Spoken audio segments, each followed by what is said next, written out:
오늘의 정치권 이슈 짚어보겠습니다. 국민의힘 성일종 의원, 더불어민주당 전재수 의원 나오셨습니다. 어서 오십시오. 예, 안녕하십니까? 네, 윤석열 대통령은 5박 7일 동안의 국빈 방미 일정을 소화하고 있고요. 그런데 가기 전에 외신 인터뷰가 또 논란이 되고 있습니다. 이번에 워싱턴 포스트 기사인데 저희가 이게 해석에 또 좀 논란이 있는 것 같아서 일단 대통령실에서 배포한 거를 그래픽으로 하나 준비했거든요. 먼저 좀 띄워주시겠습니까?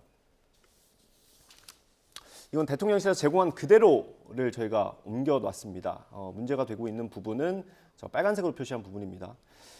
한일 관계에 대한 질문이었는데 100년 전의 일을 가지고 무조건 안 된다. 무조건 무릎을 꿇어라라고 하는 건 받아들일 수 없다.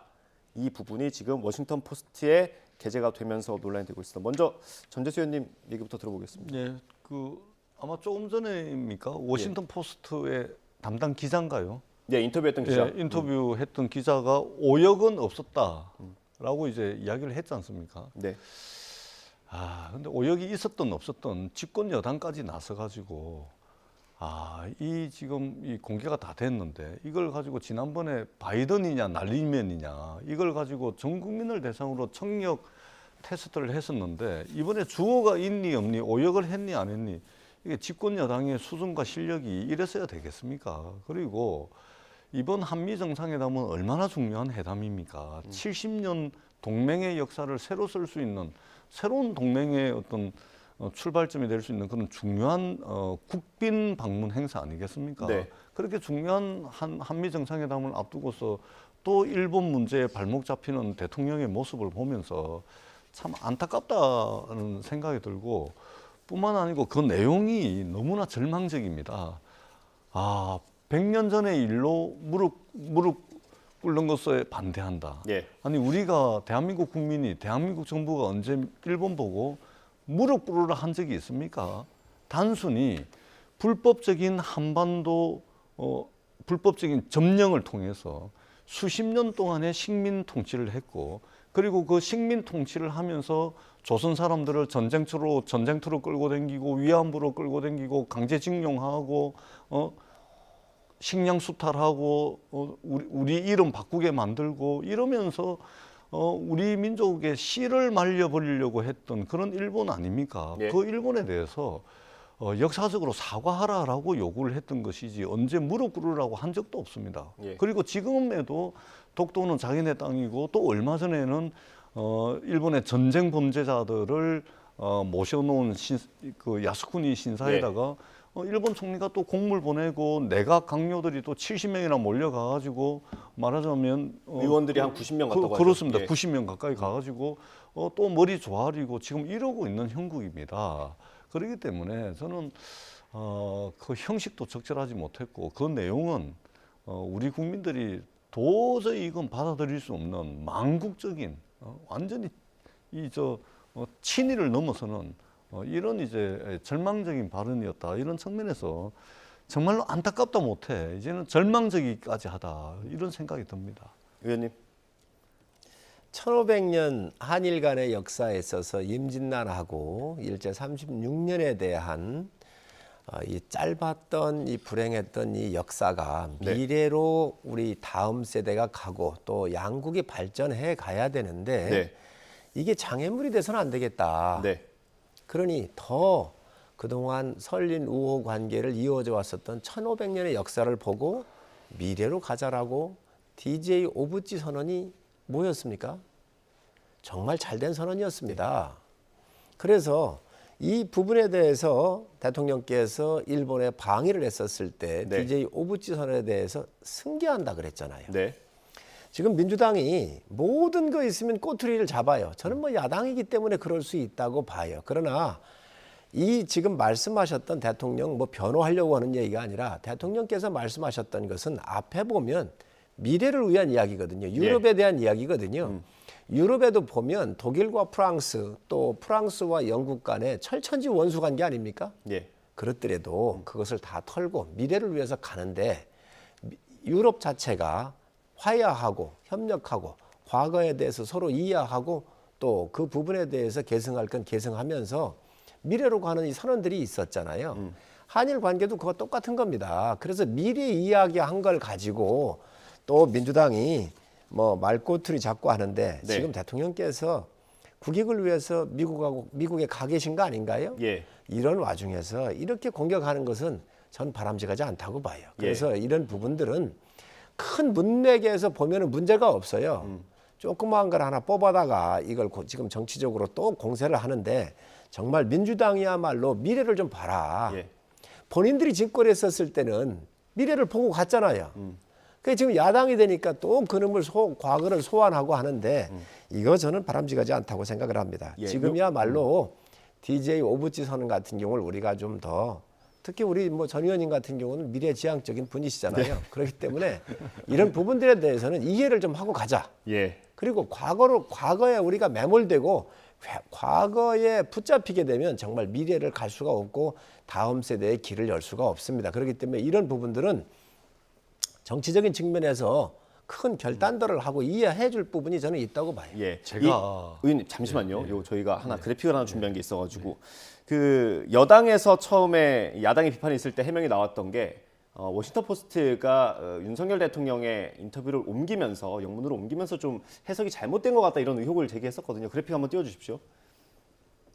이게 설명을 드리면 윤석열 대통령의 발언은 일본이 그렇게 느낄 거다라는 거였는데 워싱턴 포스트가 옮기기로는 윤석열 대통령의 생각처럼 옮겨졌다라는 거예요. 그래서 이제 뭐 오해나 곡해가 있는 거 아니냐 이런 의혹을 제기했던 거고요. 여당에서 그거에 대해서는 뭐 의심의 여지가 없다고 보십니까? 해석이나 곡해 뭐 이런 부분은? 아니 저는 저거 그렇지 않아도 저도 판넬을 가져왔는데 그 미셸 리인가요? 예, 인터뷰했던 기자. 예, 기자의 그 판넬도 제가 가져왔는데 잘 안 잡힌다 그래서 제가 안 쓸 건데 예. 쓰셔도 됩니다. 준비해놨습니다. 예. 자 그래서 그러면 보시지요. 예. 이분께서 인터뷰하셨던 분께서 얘기했더라고요. 예. 자 보시자고요. 정말 100년 전의 일들을 가지고 지금 유럽에서는 전쟁을 몇 번씩 겪고 그 참혹한 전쟁을 겪어도 미래 세대를 위해서 전쟁 당사국들이 협력하고 있다고 하는 게 가장 중요한 방점이에요. 예. 뭐가 잘못됐습니까? 예. 자, 그런데 여기에서 100년 전 일을 가지고 무조건 안 된다, 무조건 무릎 꿇으라고 하는 이거는 저는 받아들일 수 없다 이렇게 얘기했는데 지금 제가 해석할 땐 그렇습니다. 제 개인적인 해석인데 이 부분들에 대해서 지금 현재 야당의 공세가 너무 지금 그저 과거로만 가고 있지 않습니까? 그러니 미래를 가기 위해서 이 부분에 대해서 말씀을 하신 거예요. 그런데 이 부분에 대해서 미래로 가자고 하는데 그러면 오부지 DJ 선언이 잘못됐다는 건가요? 이번에도 가셨을 때 이 부분을 우리가 다 계승하고 발전시키자 그런 거예요. 예. 이 부분들을 우리가 미래 세대를 위해서 현재를 정리하고 가야 되는 부분들에 대해서 대통령이 말씀하신 건데 그 부분들에 대해서 이렇게 꼬투리를 잡아가지고 정치적인 공세를 하게 되면 또 죽창가를 부리게 되면 이거는 제대로 된 게 아니라는 거지. 예, 이게 뭐 여쭤봤던 이유가 이게 여당의 수석 대변인이 이제 그 부분을 지적을 했기 때문에 그래요. 이게 뭐 주어가 있니 없니 얘기를 해가지고 저희가 뭐 여러 가지 상황을 종합해 보니까 아마 여당 내에서도 해석에 대해서 뭐 의혹을 제기하거나 그럴 상황은 아닌 것 같거든요. 이 논란은 인터뷰를 했던 기자의 해명을 통해서 끝난 겁니다. 집권 여당의 대변인이 주어가 뭐고 서술어가 뭐고 또 우리 성일종 의원님께서 이걸 또 해석하고 참 눈물겹습니다. 참 눈물겨워요. 보고 있기가. 아니 목표의 방향성이 뭐냐는 거예요. 예. 대통령께서 미래로 가자고 그러잖아요. 아니 지금 그러니까. 한일 양국 전 의원님 저 죄송한데 네, 말씀하십시오. 괜찮습니다. 자 이게 지금 과거로부터 우리가 탈출 못하면 안 됩니다. 미래로 가야지요. 얼마나 시대가 빨리 가요. 지금 대통령께서 미국 가시는 것도 대한민국의 미래를 위해서 세계 역사의 흐름에서 주류 흐름에서 놓치지 않기 위해서 한미 동맹도 더 공고히 하고 미래로 가기 위한 여정 아니겠습니까? 예. 일본에 간 것도 미래를 위한 여정 아니겠습니까? 이 하고 있는 이 일 자체가 미래를 위한 여정이고 국가 발전을 위한 여정인데 여기에 말 하나 꼬투리를 잡아가지고 모든 것을 그저 과거로 회귀하게 된다고 한다면 이게 과연 야당이 할 일인가? 이 부분에 대해서는 정말 깊은 생각들을 한번 해볼 필요가 있다고 생각을 합니다. 우리 성일종 의원님께서 말씀하시는 그 취지는 제가 잘 알겠는데요. 집권 여당과 국민의힘 의원들께서 윤석열 대통령이 정말 중요한 순간순간마다 말 실수하고 뭐 음한 말하고 그것도 해명하고 방어하시는 모습 보면 정말 조금 전에도 말씀드렸듯이 눈물겹습니다. 예, 집권 여당이 이런 거 주워 서술러 가지고 또 오역이니 아니니 이렇게 해석을 붙여가면서 해야 될 정도로 대통령이 애매모호한 이야기, 해서는 안 될 이야기들을 해가지고 해명을 해야 되는 집권 여당의 처지가 참 안타깝다는 말씀을 드리고, 제가 다시 한번 말씀을 드리지만 유럽이 100년 동안 전쟁을 한 것은 사실이죠. 지금 잘 지내고 있죠. 근데 그 전쟁을 일으켰던 독일을 보십시오. 나치의 만행에 대해서, 유태인 학살에 대해서 얼마나 많은 참회와 용서와 사죄를 했습니까? 독일 총리가 바뀔 때마다 아우슈비츠 수용소 앞에 가가지고 무릎을 꿇고 참회의 눈물을 흘리는 그 모습들을 보면서 전 유럽인들뿐만 아니고 전 세계인들이 볼 때, 아, 독일이 정말로 진정성 있게 사과를 하는구나. 여기에 대해서 아무도 의심을 하지 않습니다. 그러니까 독일이 오늘날 100년 전에는 그렇게 전쟁을 치렀음에도 불구하고 평화로운 유럽을 구가하고 글로벌 리더 국가로서 독일이 인정을 받는 겁니다. 그런데 일본은 어떻습니까? 김대중 오부치선은 좋죠. 근데 그 뒤에도 어떻습니까? 독도는 자기네 땅으로 여전히 우기고 있습니다. 조선인들 끌어다가 강제징용한 적이 없다라고 이야기를 합니다. 또 신사참배 전쟁 범죄자들 모셔다 놓은 거기 가가지고 머리 조아리고 앉아 있습니다. 역사 왜곡하고 있고 교과서 왜곡하고 있습니다. 전혀 이 손톱만큼의 반성도 하고 있지 않은 일본을 향해서 그것에 대해서 반일 감정을 가지는 대한민국 국민들을 탓하는 이 집권 세력을 볼 때 정말로 가슴이 무너집니다. 반일 감정이 왜 문제죠? 반일 감정은 자연스러운 것이죠.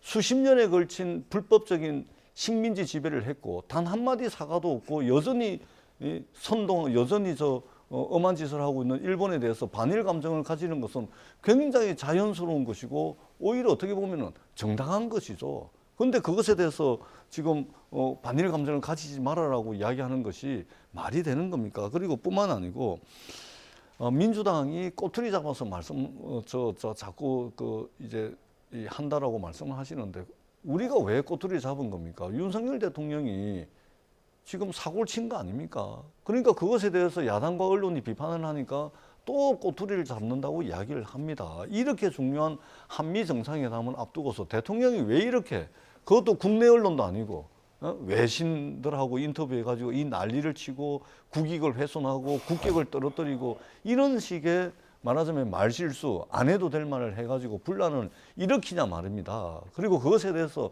비판을 하면 겸손하게 자기 성찰로부터 시작을 해가지고 바꿔야 될 게 무엇인지, 개선해야 될 게 무엇인지 이것을 찾는 것이 아니고 그냥 선전선동이다, 가짜뉴스다 이렇게 몰아가 버리면 무슨 변화가 있고 무슨 발전이 있겠습니까? 예. 이런 부분들에 대해서. 알겠습니다. 저희가 시간이 많이 지나서 짧게 듣고 마무리할게요. 대통령께서 무슨 사고를 쳤다는 겁니까? 미래를 위해서 가자고 하는 게 문제가 있습니까? 그리고 일본이 사과를 안 했다 그러는데 일본이 50여 차례 넘는 사과를 지속적으로 해왔습니다. 앞으로도 이런 사과의 기본적 마음, 진심을 담은 마음은 한국 국민들한테 해야지요. 그런데 이런 부분들을 과거로부터 무슨 말꼬리 하나 주어가 어떠니 서술어가 어떠니 이걸 하나를 가지고 지금 대통령의 외교적인 그 큰 국익을 위한 여러 가지 그 활동하는 거에 대해서 과연 야당이 물고 늘어지는 게 맞냐. 반일 감정 우리 국민들 다 가지고 있습니다. 윤석열 정부 반일 감정 이용을 하면요 정말 편하게 정치할 수 있습니다.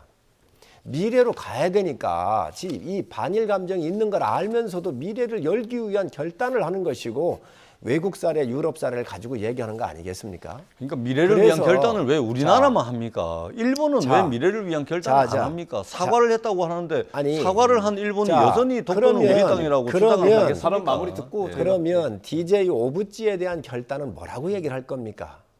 DJ 오부지 결단은 뭐라고 얘기할 겁니까? 이 결단 미래를 위해서 간 겁니다. 그리고 이 결단 같은 경우가 지금 민주당을 대표하시는 전직 대통령이셨던 DJ께서 하신 거예요. 그때 우리 당 대변인은 아주 이 환영 성명을 냈었거든요. 그때 우리 당인들, 보수인들 반일 감정 이용해가지고 이거 할 줄 몰라서 안 했겠습니까?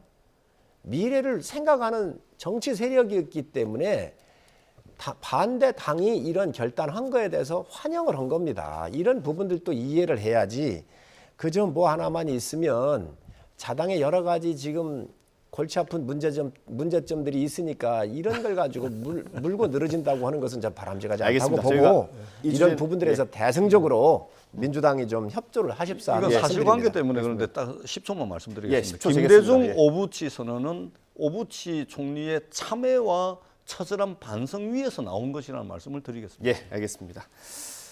윤석열 대통령이 국빈 방미 중인데 한일 관계가 이 국내에서 이슈가 된다는 것 자체가 그렇게 좋은 건 아닌 것 같고요. 그 성과가 좀 부각이 될 필요가 있겠죠. 대통령실 입장에서도. 정상회담 얘기를 좀 해보겠습니다. 김은혜 홍보수석의 브리핑에 따르면 한미 정상이 이번 회담에서 확장 억제 방안을 담은 별도 문건을 발표할 예정이라고 합니다. 이전보다는 좀 더 진전된 방안일 거라고 하는데 국방위 소속이시고요. 정책의장도 맡으셨었고 좀 저희가 미리 알 수 있는 내용이 있으면 알려주시면 좋겠습니다. 핵은 절대 무기잖아요.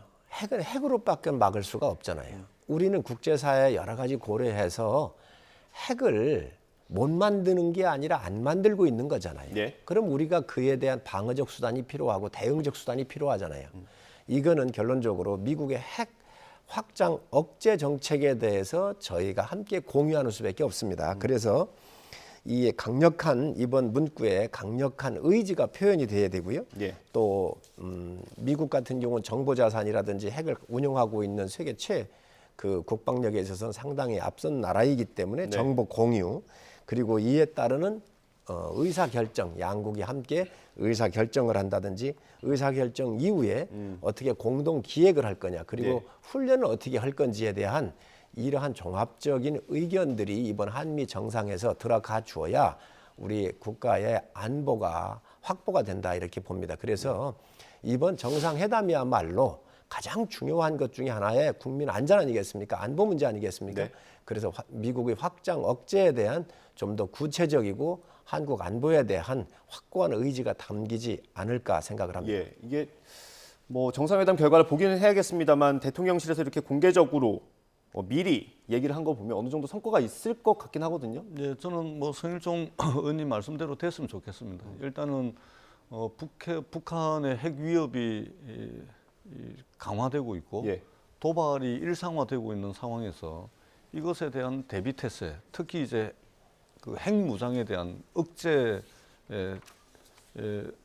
관련된 부분은 한미동맹 70년에 걸맞는 그런 확장 억제 대책이 나왔으면 좋겠다고 생각을 합니다. 그런데 예. 거기에 덧붙여서 하나가 더 있습니다. 이것도 중요한데 우리가 지난 70년 동안 국제 외교 무대에서 대한민국이 피와 땀을 쏟아부어 가지고 조금씩 넓혀왔던 대한민국의 경제 영토를 예. 적어도 넓히지는 못할지언정 지금 있는 경제 영토라도 지켰으면 좋겠다.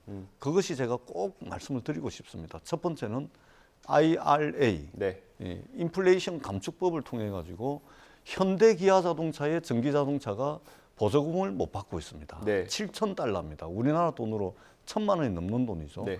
이거 받을 수 있도록 해야 됩니다. 그리고 두 번째는 반도체 지원법을 통해 가지고 영업이익을 일정 수준 이상의 영업이익을 미국에다가 토해내야 됩니다. 뿐만 아니고 영업 비밀을 말하자면 공개를 해야 됩니다. 더 나아가서 설계 도면과 같은 기술 비밀도 경우에 따라서는 미국 정보기관에 공개를 해야 되는 네. 이런 상황이 오게 됩니다. 그렇게 된다면 우리나라 삼성전자, SK하이닉스와 같은 글로벌 대한민국이 자랑하는 글로벌 반도체 기업들의 말하자면 비즈니스가 큰 타격을 입을 수가 있습니다. 네. 그렇기 때문에 확장 억제에 대한 공동의 어떤 발표라든지 이것도 굉장히 중요하지만 덧붙여서 정말 수출 하나를 가지고 먹고 사는 대한민국이 지난 70년 동안 쌓아 올린 이 경제 영토 이것에 대한 훼손은 없어야 되겠다. 이 말씀을 제가 꼭 좀 드리도록 하겠습니다. 예. 넷플릭스 3조 원, 예, 거의 3조 원 한 넘는 25억 달러 유치를 했는데 잘했고요. 예. 우리가 이미 반도체 공장을 300억 달러 이상 투자를 했습니다. 300억 달러에 미치지는 못할지언정 적어도 그 절반 수준의 투자라도 받아오기를 대한민국 국민의 한 사람으로서 바란다 이 말씀도 드리겠습니다. 예. 저는 우리 전 의원님 말씀에 동감을 하고요. 예. 또 야당은 저런 말씀을 하셔야지요. 그러나 IRA 같은 인플레 이 감축법 같은 경우는 저희만 해당되는 사항이 아니에요. 네. 일본, 유럽 모든 나라들이 다 함께 자국 우선주의에 의해서 지금 블록화되어 있기 때문에 이거 제가 볼 때는 우리만 풀어준다고 한다면 얼마나 좋겠습니까?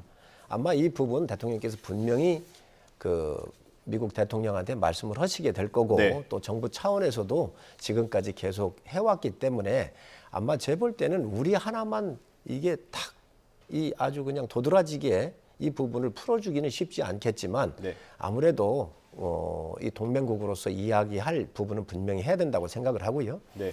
이런 보조금 문제는 미국만이 갖고 있는 게 아닙니다. 중국도 지금 차별하고 있습니다. 한국 차에 대해서. 네. 이런 부분들을 함께 봐야지. 그래서 이게 함께 국제 문제화되어 있는 것이고 또 우리가 좀 더 적극적으로 이런 국빈 방문도 지금 두 번째 아닙니까? 미국은 국빈 방문을 그렇게 많이 하질 않잖아요. 네. 그래서 굉장히 격 있게 가시는 또 대한민국 국민에 대한 존중을 미국 정부가 아주 격 있게 지금 맞아주신 거기 때문에 대한민국 국민이 대접을 받고 있는 거거든요. 네. 이런 기회를 활용을 해서 우리 전 의원님 말씀하시는 것들이 정상 간에 또 의견이 전달이 되고 네. 또 반영될 수 있기를 희망하고 있습니다. 예. 그러니까 IRA와 관련해 가지고 현실적인 어려움을 모르는 바는 아닙니다.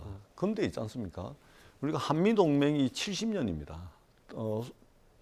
이제 격이라는 더 수준이 높은 더 성숙한 한미 동맹으로 나아가는 그 출발선에 서 있고, 그 다음에 이 한미 사이에는 이 그 한미 동맹이라는 것이 굉장히 특별한 동맹입니다. 네. 특별한 동맹. 그리고 미국이 전 세계 나라들과 상호 방위 조약을 맺고 있는 나라가 몇 개 나라가 안 됩니다. 기껏 해봐야 호주, 영국, 한국 이 정도거든요. 네. 그러면은 IRA가 한국만 전기차 보조금을 못 받는다, 다른 나라도 다 받고 있다, 이렇게 말씀하실 것이 아니고 현실적인 어려움이 있음에도 불구하고 한국과 미국의 동맹은 특별한 수준에서 특별한 동맹을 맺고 있기 때문에 이 IRA와 관련해서도 특별한 미국의 조치가 좀 있으면 좋겠다. 그리고 그러한 현실적인 어려움이 있다 하더라도 대한민국의 외교 역량을 총동원해가지고 다른 나라도 못 받으니까 우리도 못 받는다.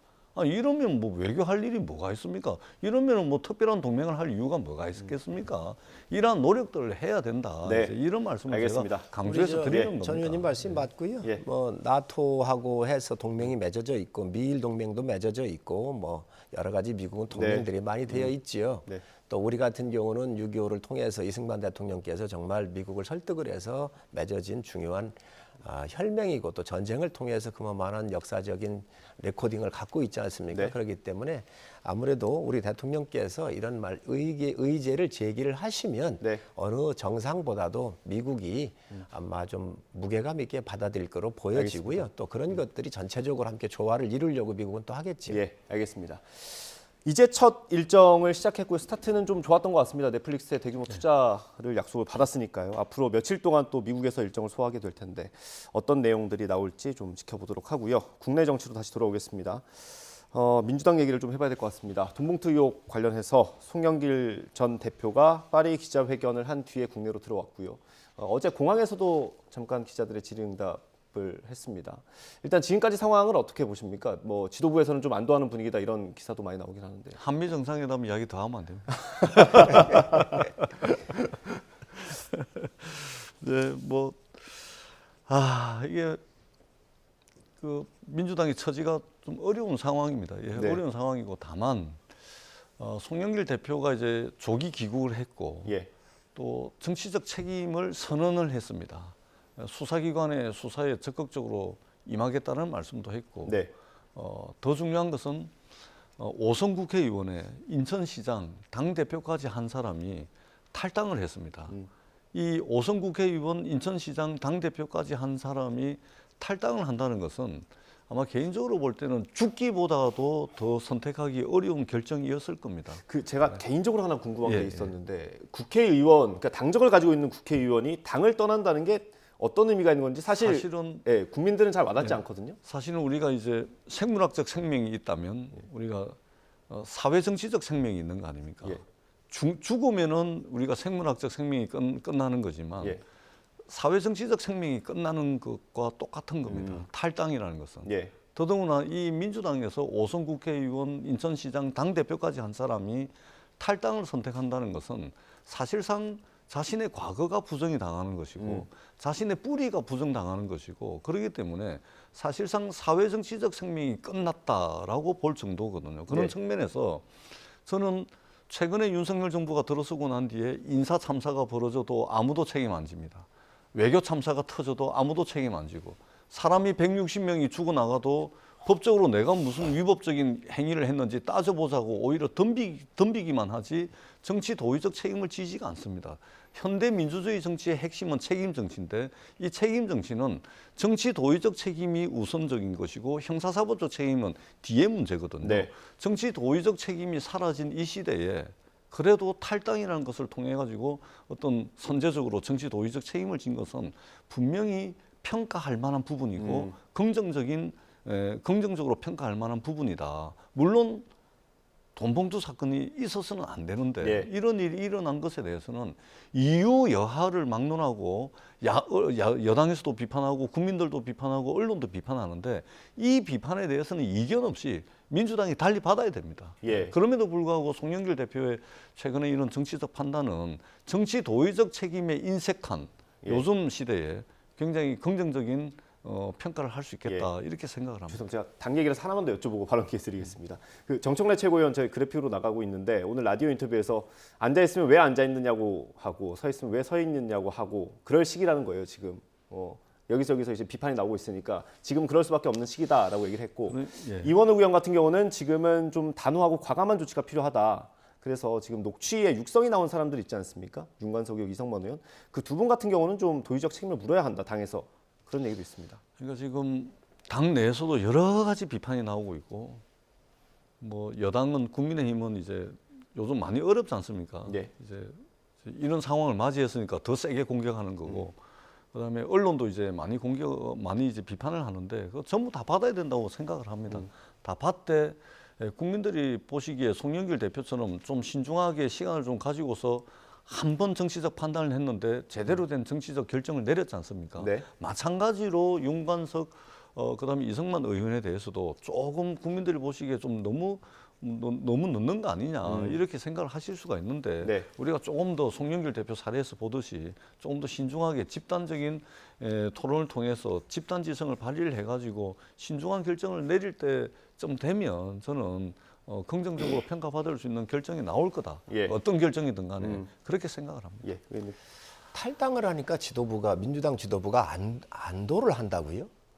이게 참 정말 문제 있는 지도부입니다. 있을 수가 없는 겁니다. 이 부분은 뭐 제가 반대당이어서 공격하는 게 아니고 왜 그러냐면 민주주의 하면서 절차의 정당성을 가장 중시하는 게 민주당 아닙니까? 네. 그런데 민주당 당 지도부를 뽑는데 돈 봉투가 매수가 된 거란 말이죠. 표가 매수가 된 거예요. 네. 엄청난 일인 거예요. 당의 지도부의 정통성이 결여된 겁니다. 부패로 얼룩진 겁니다. 또 지금 당대표는 대장동과 백현동 같은 엄청난 비리에 연루돼 있었던 분이 공당의 민주당의 대선 후보가 됐었기 때문에 그와 함께 캔디데이트였던 많은 분들로부터 비난을 받고 지금 네. 사법 리스크에 걸려 있는 거잖아요. 대통령 후보, 현직 당대표, 전직 당대표가 모두 다 이 비리에 연관돼 있는데 이게 문제가 있다 그래서 이분 한 분이 탈당을 했다 그래가지고 이걸 가지고 안도한다고요? 저는 있을 수 없는 일이라고 생각을 해요. 우리 전 의원님 같은 그래도 올바로 서 있는 의원들이 꽤 계십니다. 이런 분들이 저는 옳은 소리를 내는 게 저는 맞다고 봐요. 지금 예. 이상민 의원, 조응천 의원 비롯해서 그래도 건강한 세력이 그 안에 있잖아요. 네. 정말로 부패한 세력입니다. 당이 부패된 거예요. 네. 정말 있을 수 없는 일들이 벌어진 거예요. 다른 정치적인 말실수나 정치적인 행위에 의했다고 한다면 그거는 국민들께서 이해할 수 있지만 네. 조직적으로 돈과 관련돼 있는데 이거를 안도한다고 탈당했기 때문에 두 번째 송 대표께서 나는 모르는 일이다 하고 꼬리 자르기를 하면서 이정근 위원장이 다 한 것처럼 밀었잖아요. 네. 중요한 건 뭐냐? 돈 관련된 문제만큼은 후보가 다 챙긴다는 겁니다. 후보 모르는 돈은 있을 수가 없는 거예요. 왜? 리스크가 크기 때문에. 예. 그런데 그거를 본인이 아무것도 모르고 밑에 직원들이 알아서 돈을 9,400만 원 받고 플러스 알파가 있는지 없는지를 지금 조사 과정이 이제 있잖아요. 예. 그런데 돈에 문제가 없으면 정치적인 문제가 있으면 여기서 싸우면 될 일이고 증명해내면 되는데 왜 탈당을 합니까?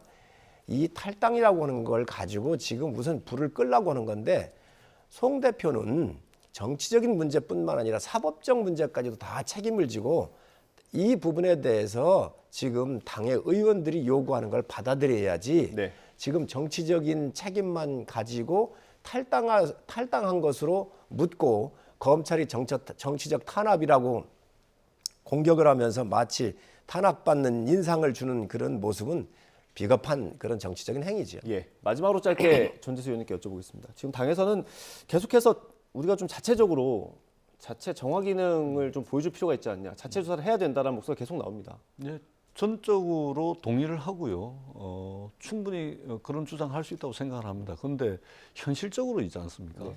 예를 들면은 지금 리스트에 올라 있는 의원들 다 이리 와봐라 해가지고 자백해라 했는데 자백을 했어요. 이야기를 했어요. 근데 그것을 검증할 수 있는 마땅한 수단과 방법이 있습니까? 당이.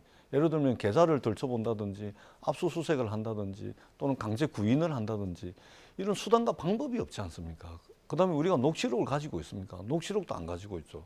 그러니까 현실적으로 당이 나서서 뭔가 이 결자 해지 뭐 이렇게 하고 싶어도 사실은 어떤 유용한 자원 자체가 존재하지 않는 그런 현실적 한계들이 있는 것이죠. 네. 그렇기 때문에 진상규명이 당이 하는데 한계가 있기 때문에 뭐 이런 결정을 내릴 수밖에 없는 것이고 이런 부분이 참 이제 예를 들면은 국민의힘에서 진상규명을 하는데 그런 방법이 뭔지 좀 알려 주시면 예. 저희들이 하겠습니다. 예. 예. 근데 현실적 고해- 방법이 없지 않습니까? 고해성사지요. 있는 대로 그냥 발표를 해야지요. 윤관석 위원장이 굉장히 훌륭한 분이에요. 윤관석 의원. 그렇습니다. 사무총장 하셨고 정무위원장을 하셨는데 정무위원장 하실 때 제가 간사를 했잖아요. 그래서 자주 뵙고 참 아주 가까운 사이고 그런데 제가 볼 때 이 돈의 문제에서 윤관석 의원이 이걸 나서가지고 이정근 당협위원장하고 둘이 합의해가지고 돈을 걷어가지고 후보도 모르게 이걸 뿌렸겠습니까? 웬간한 거짓말을 해야지요. 이재명 대표나 송 대표나 지금 대응이 똑같아요. 그래서 이거 같은 경우 정치적인 사법적인 측면을 당에 부담을 주지 않으려면 이러이런 과정을 거쳐서 얼마를 걷었는데 이렇게 썼습니다. 이거 잘못됐습니다. 제가 이 모든 문제를 안고 가겠습니다라고 고해성사를 하는 것이 이 문제의 해결점이지 지금 탈당을 하고 정치적 책임진다. 정치적 책임이 뭐가 있습니까? 탈당이 정치적 책임입니까? 사법적인 것뿐만 아니라 과정 자체를 다 해야 되는데 그래도 민주당 내에 우리 전 의원님이나 몇 분들이 계셔가지고 옳은 얘기가 나오고 있기 때문에 한번 지켜보겠습니다. 알겠습니다. 저희가 짧은 시간인데 국민의힘 얘기 잠깐 해보겠습니다. 태영호 최고위원이 지난주에는 최고회의에 불참을 했고요. 어제 참석을 했습니다. 근데 거기서 했던 발언이 조금 파장을 낳고 있는 것 같습니다. 현 상황에서 최고위에 나오지 못할 이유가 없다. 자신이 했던 발언은 역사적 문제에 대해서 소신을 말한 거다라고 했고 여기 덧붙인 게 조금 더 논란이 되고 있는 것 같은데 전당대회 때 애먼 곳에 도움을 구걸하지 않았다. 정광훈 목사에 대해서 연락해보라는 지인들의 얘기가 많았지만 단칼에 거절했다. 이게 김기현 대표를 겨냥한 거다라는 해석들이 지배적인 것 같습니다. 두 분이 사이가 안 좋습니까? 아닙니다. 태영호 의원 제가 잘 알고요. 예. 태영호 의원 자체가 좀 스트레이트한 분이시고 예. 뭐 어디에 이렇게 뭐 펴달라고 이런 분이 아닙니다. 그리고 한 번도 본인을 도와달라고 이렇게 찾아가거나 그런 거 한 분이 아니에요. 예. 그 의원총회가 있거나 그런 문 앞에 서서 인사하면서 도와주십시오 하고 진솔하게 좀 이렇게 요청을 하신 분인데 네. 전광훈 목사를 찾아가지 않은 건 분명한 것 같아요. 예. 그렇기 때문에 전광훈 목사 같은 분들한테 구걸하지 않았기 때문에 내 힘으로 됐다. 이 이야기를 강조한 거로 저는 이해하고 있습니다. 예, 뭐 어제 최고위에 참석했던 김병민 최고위원 같은 경우는 그 둘 사이에 끼어 있었다고 하더라고요. 오늘 라디오 인터뷰도 했는데 일단 최고위 자리에서 개인 신상 발언을 한 것 자체가 좀 적절하지 않았다 이렇게 얘기를 했고 선거 때 태영호 의원이 김기현 대표에게 도움을 많이 요청했다 이렇게 사실상 좀 태영호 의원을 비판하는 얘기를 했거든요. 이건 어떻게 보세요? 태영호 의원이 이제 4.3 발언, 그다음에 김구 선생을 욕보이는 발언으로 온 나라를 시끄럽게 하더니 이번에는 당 대표인 김기현 대표를 들이받으면서 집권 여당인 국민의힘을 또 혼란스럽게 받은 거 만들고 있어요. 100% 받은 거죠. 그러니까 이거는 이제 여의도에 떠도는 이야기가 어떠냐면 어차피 태영호 의원은 지금 현재 상황에서 볼 때 서울 강남이 지역구인데 예. 거기는 공천만 받으면 당선되잖아요. 근데 이미 공천받는 것은 물 건너간 것으로 판단을 하고 아. 지도부와 대립각을 세워가지고 자신의 어떤 정치적 영역을 스스로 이제 만들려는 것으로 완전히 돌아선 거 아니냐 이런 이야기들이 많이 있습니다. 그러니까 예. 어차피 공천도 못 받을 거 당대표 세게 들이받고 뭐 이래저래 자기 목소리를 키워가지고 말하자면 각자 도생하는 그런 길을 선택한 것이다. 이런 평가가 여의도에서는 많거든요. 저는 그렇게 이제 생각을 하게 되고 김기현 대표 보면서 조금 참 이게 저 당 대표가 최고위원한테 들이받쳐가지고 이 안절부절 못하고 근데 그럴 수밖에 없습니다. 왜냐하면 김기현 대표가 자기 힘으로 당 대표 된 게 아니잖아요. 대통령실과 윤핵관들이 나서가지고 길을 닦아주고 장애물 치워주고 이래가지고 된 거 아닙니까? 그렇기 때문에 스스로의 힘으로 당 대표가 됐다면 이런 소위 말해서 이제 최고위원한테 들이받치는 이 우사를 당하겠습니까? 저는. 집권 여당이 일을 하는 데 있어서도 시간이 부족할 텐데 허구한 날 말실수하고 그거 주워 담고 그거 가지고 또 논란 벌이고 또 무슨 뭐 한다고 나를 지새우고 있는 모습을 보면서 우리 국민들이 과연 어디에다 기대해야 되는지 우리 야당이라도 정말 잘해야 되는데 이런 무거운 책임감을 느낍니다. 예, 알겠습니다. 의원님께서 해주신 그 해석이 재미있는 것 같습니다. 저희 취재 기자들이 열심히 취재해줬으면 좋겠습니다. 오늘 말씀 여기서 제가 드린 말씀이 정답일 겁니다. 예, 알겠습니다. 오늘 두 분 고생하셨습니다. 감사합니다. 네, 고맙습니다. 감사합니다.